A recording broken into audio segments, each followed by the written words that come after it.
It's very impressive. If you see it here on the screen, you'd think, okay, this is just a little bit like this, but it's really like this big.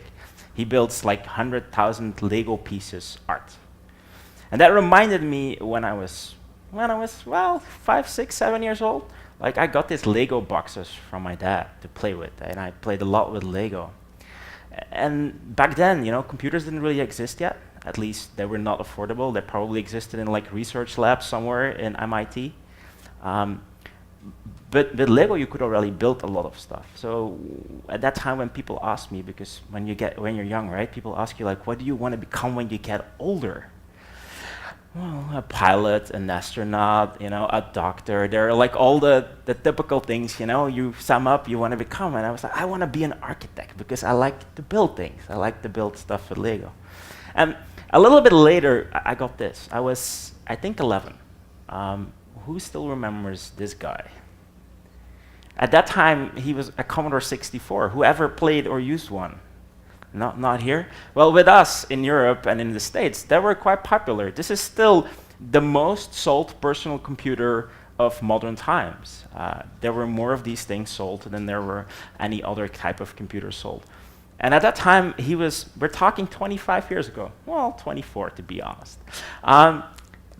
This thing was the most advanced personal computer that existed. And then it had like a keyboard, as you could see, and then it had this like disk drive where you could put like this very large floppy disks in. And this is what it looked like when you start using it. It actually had, if you can see here, it had a user interface, a graphical user interface, and with a mouse, you could move around on it. This was before Apple came with all this stuff. This ran with 64 kilobit of memory. Now, how much is that?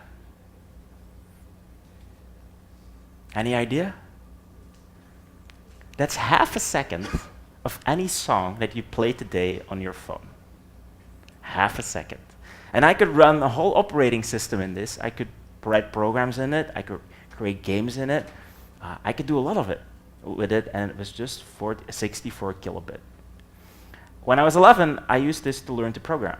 This was my first computer that I learned to program in BASIC in the beginning, and later even in assembler, because you could write assembler code in it, very low level. And then you had to save your computer programs on this little floppy disk, right? And each time you want to get started, you need to put the floppy disk in, boot it up the memory, and then put in your program, and you could start working on your program. For me, that's the old days. This is where it kind of started.